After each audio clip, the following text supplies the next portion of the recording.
নমস্কার বন্ধুরা, কেমন আছেন সবাই? মধুমিতার রান্নাঘরে আপনাদের সবাইকে স্বাগত।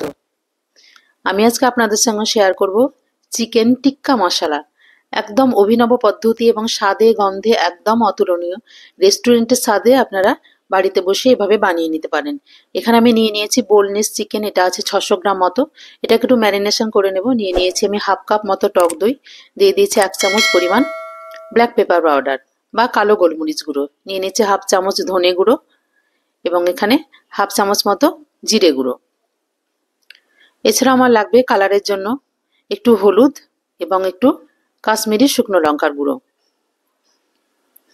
এছাড়া আমি এখানে দিয়ে দেবো পরিমাণ মতো লবণ।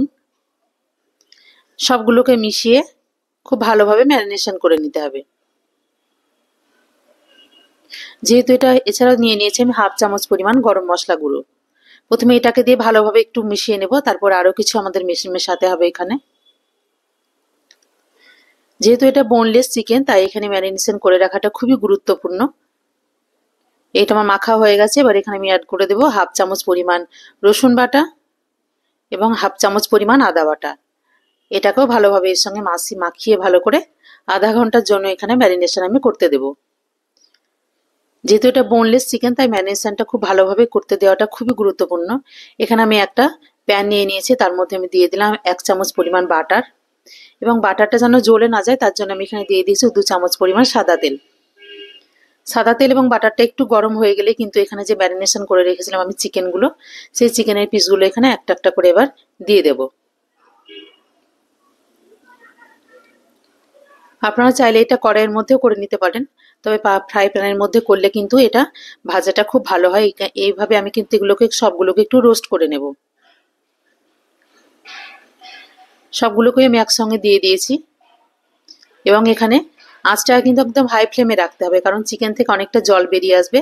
সমস্ত জলটা বেরিয়ে আসলে কিন্তু চিকেনটাকে এইভাবে একটু ভালোভাবে উল্টে পাল্টে নেড়ে এটাকে খুব ভালোভাবে রোস্ট করে নেব। প্রায় 4 থেকে 5 মিনিট মতো সময় কিন্তু আমি এখানে লাগবে, যেহেতু এটা আগে থেকে ম্যারিনেশন করা ছিল এবং এখানে আমি রোস্ট করে নিয়েছি, তাই এটা কিন্তু অলরেডি হাফ ডান হয়ে গেছে। এবার এখানে আমি মশলাটা তৈরি করে নেব। নিয়ে নিয়েছি এখানে 4 থেকে 5 চামচ মতো সরষের তেল, আপনারা চাইলে সাদা তেলেও করতে পারেন। নিয়ে নিয়েছি একটা শুকনো লঙ্কা, একটু জিরে ফোড়ন বা 5 ফোড়ন দিতে পারেন, 2টো এলাচ, লবঙ্গ এবং দারচিনি। ভালোভাবে ফোড়নটা ভাজা হয়ে গেলে এখানে আমি নিয়ে নিয়েছি 2টো বড় সাইজের পেঁয়াজ। পেঁয়াজটাকে একটু ছোট ছোট করে কুচি করে কেটে নিয়েছি।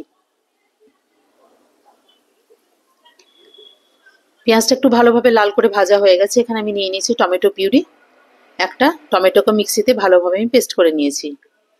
টমেটোটা পিউরিটা দিয়ে কিন্তু ভালোভাবে একটু নাড়াচাড়া করে নেব, যেন টমেটো পিউরিটা খুব ভালোভাবে ভাজা হয়ে যায় এবং তেল ছেড়ে গেলে কিন্তু আমি আরো মশলাগুলো মেশাবো। এখানে আমার টমেটো পিউরিটা ভাজা হয়ে গেছে। এখানে আমি এবার দিয়ে দেবো পরিমাণ মতো কাশ্মীরি লঙ্কা গুঁড়ো, এটা কালারের জন্য, এবং একটু হলুদ গুঁড়ো। হলুদ এবং লঙ্কাটাকে খুব ভালোভাবে ভেজে নিতে হবে। তারপর আমি এখানে দিয়ে দেব, এখানে নিয়ে নিয়েছি আমি হাফ চামচ মতো রসুন বাটা এবং হাফ চামচ মতো আদা বাটা। আদা রসুন বাটা দিয়েও কাঁচা গন্ধটা যেন চলে যায়, তার জন্য আঁচটা একদম হালকা রেখে কিন্তু কষে নিতে হবে খুব ভালো করে। এখন আমার কষা হয়ে গেছে। এবার এখানে আমি কিছু শুকনো উপকরণ মেশাবো। নিয়ে নিয়েছি ধনের গুঁড়ো হাফ চামচ পরিমাণ, আগে হাফ চামচ মেশানো হয়েছিল, এখন হাফ চামচ।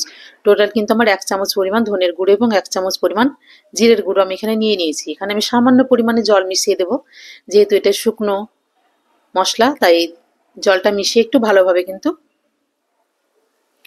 গ্রেভিটা তৈরি করে নেব। মশলাটা খুব ভালোভাবে কষানোর পরে কিন্তু আরো কিছু মশলা আমাদের এখানে মেশাতে হবে।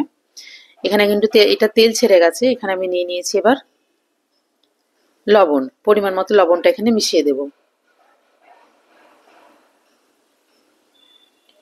যেহেতু আমার মশলাটা তৈরি করতে নতুন করে আমি লবণ দিয়েছি, কিন্তু ম্যারিনেশন করার সময় চিকেনেও কিন্তু আমার মশলা দেওয়া ছিল, লবণ দেওয়া ছিল। এবার এখানে যে ম্যারিনেশন করেছিলাম চিকেন, সেই চিকেনটা এবার সম্পূর্ণ দিয়ে দেব। চিকেনটা আগে থেকেই অলরেডি হাফ ডান হয়ে আছে। তারপর এখানে মশলার সঙ্গে খুব ভালোভাবে মিশিয়ে কিন্তু নেব। মশলাটা যেন চিকেনের সঙ্গে খুব ভালোভাবে মিশে যায়, এই পদ্ধতিতে অবশ্যই একবার বাড়িতে বানিয়ে আপনারা ট্রাই করবেন। এখানে আমি নিয়ে নিয়েছি এবার 1 চামচ পরিমাণ টক দই। টক দইটা চাইলে আপনারা ফেটিয়ে দিতে পারেন, তবে আঁচটা কিন্তু একদম হালকা রেখে করতে হবে। আর এখানে আমি নিয়ে নিয়েছি ফ্রেশ ক্রিম বা মালাই, বাড়ির তৈরি মালাই। এটা না থাকলে কিন্তু বাজার থেকে কিনে নিতে পারেন। 2 চামচ পরিমাণ বাড়ির তৈরি যে মালাই, দুধের উপরে যে সরটা পড়ে সেটা আমি ভালোভাবে ফেটিয়ে এভাবে এখানে মিশিয়ে দিয়েছি। এখানে আঁচটাকে একদম লোতে রেখে কিন্তু একটু ভালোভাবে কষিয়ে নিতে হবে, তাহলে দই এবং মালাই দুটো থেকে কিন্তু তেলটা যেন ভালোভাবে ছেড়ে যায়। মশলাটা কষিয়ে নেওয়া কিন্তু খুব গুরুত্বপূর্ণ। 1 থেকে 2 মিনিটের মধ্যেই কিন্তু আমার এই মশলা থেকে একদম তেল বেরিয়ে গেছে। একদম হালকা আঁচে আমি কষিয়ে নিয়েছি। এবার এখানে আমি নিয়ে নিয়েছি 1 চামচ 1 কাপ পরিমাণ গরম জল। এখানে ঠান্ডা জল একদমই মেশানো যাবে না, গরম জল মিশিয়ে নেব। সঙ্গে সঙ্গে কিন্তু ফুটতে শুরু করবে। এটা একদম ফুটতে শুরু করেছে। এবার এখানে আমি ঢাকা দিয়ে রাখবো একদম আঁচটাকে লো করে 5 মিনিটের জন্য। আমার এই রেসিপিটি যদি আপনাদের ভালো লাগে প্লিজ চ্যানেলটিকে আমার নতুন ভিউয়ার্স হলে সাবস্ক্রাইব করবেন, লাইক, শেয়ার এবং কমেন্ট করবেন। ভালোভাবে চিকেনটাকে মিশিয়ে নিয়েছি। 5 মিনিটের মধ্যে কিন্তু চিকেনটা একদম রেডি হয়ে গেছে। এখানে যেহেতু আমার গরম মশলা ফোড়ন দেওয়া ছিল তাই আলাদা করে কোনো মেশাবো না। আপনারা চাইলে উপর থেকে গরম মশলা এবং ঘি মেশাতে পারেন, কিন্তু যেহেতু এখানে বাটার এবং গরম মশলা দেওয়া ছিল তাই আমি মেশাইনি। আমার রান্নাটা একদমই রেডি। এটা যে কোনো লুচি, পরোটা বা নান, পোলাও, বিরিয়ানি সবকিছুর সঙ্গে কিন্তু সার্ভ করতে পারেন। যে কোনো দুপুরের মেনুতে বা রাত্রের মেনুতে কিন্তু অবশ্যই একবার ট্রাই করে দেখবেন এবং কমেন্ট বক্সে আমাকে অবশ্যই জানাবেন যে রেসিপিটি কেমন লাগলো। পুরো রেসিপিটি দেখার জন্য ধন্যবাদ।